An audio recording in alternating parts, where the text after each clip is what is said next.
Okay, I guess we can move into something that is of a game review. If you have any kind of preference. Yeah, like I just watched Brighton versus Newcastle. I did not actually have time to Sure. write all those names. No, no But worries. what happened, like I said, of course, we mentioned Brighton, and of course, every time we mention Brighton, why their players are like standing over the ball and try to attract players. These sort of things, questions, and stuff like that that comes in the mind. Yeah. What happens? Like, yeah. So, like, what happens? Newcastle was trying to create sort of like a three-man pressing system against, like, they did not lose any sort of shapes. Yeah, and yeah, Joe Linton was playing today. Tonali was playing here in the right, the central midfield, but they try to stop Brighton, like playing through the middle, but Brighton like did it anyway. That's another thing. Like that's good. Like that's how much good they are actually. Because actually like Estupian was playing sort of like a, yeah, they were sort of created like a three man defense system.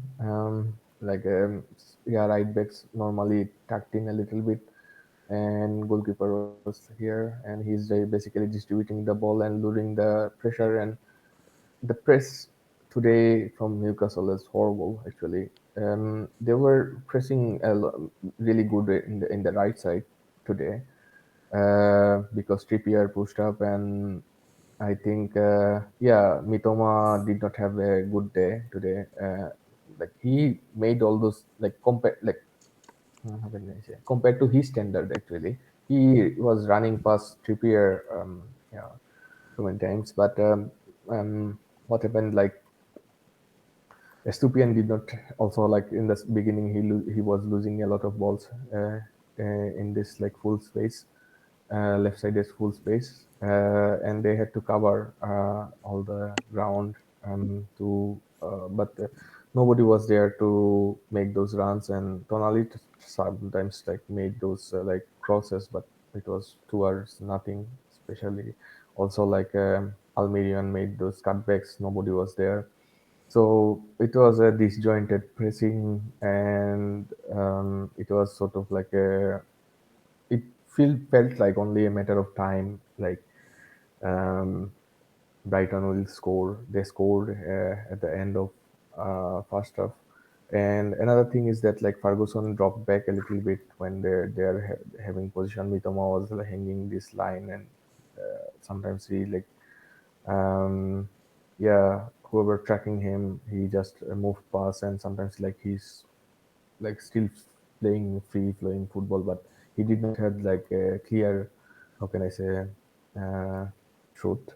That's why he did not score. But Ferguson was coming down sometimes, and sometimes he's like pushing up the defenders. He's doing basically everything, and I think he is going to be one of the complete striker. Because he can like drop down and channel other players, and he's only 18. That's that I like, also like a monstrous figure. This is so surprising. um yeah, and yeah, like when they how can I say, moved past the press, actually there were a lot of time like 3v4 situations and 3v2 situation, oh sorry, 3v4, sometimes like 4v5 situations. And whenever Brightons were like moving past this press, um, they were like really dangerous. So Eddie Howe has to do, I don't know, like they have three consecutive loss, three big matches actually.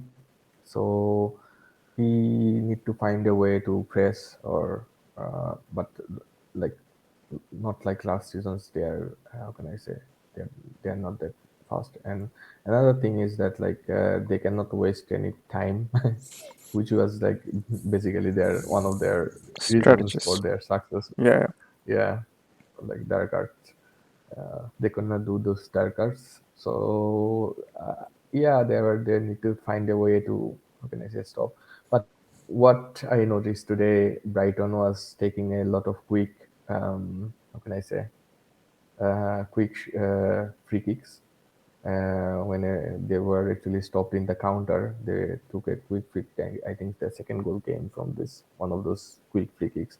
They were creating a lot of chances from those quick free kicks, and at the end, actually, after like 60 minutes, Newcastle was trying to do those quick free kicks and try to get caught the how can I say, the Brighton defenders, but they unfortunately they did not. But um, like Brighton is like really famous for these sort of things.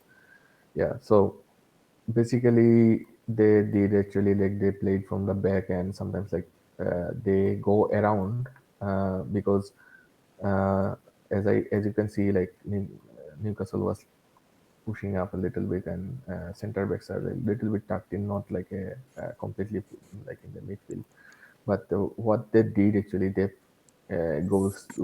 went to either like Estupian, or on the other side someone else, and they actually played around this press, and that's what like a lot of teams are doing. Like when they give the ball towards Estupian, and he just give the ball to Ferguson or like Mitoma, then like six of your men are uh, like, how can I say, basically useless. So you were 4v3 situations most of the time. There were actually 4v3 situations. So that's how actually, how can I say, Brighton capitalized the situation so far. Yeah, it would be even it would be even great to see, how Brighton does all over in the as the season flows, and they're just finalizing the new signings, and the training would be more Yeah, synchronized and stuff like signed that. they just signed an Ansu Fati from Yeah, Barcelona. yeah. I'm kind of fairly excited to see Ansu in Brighton.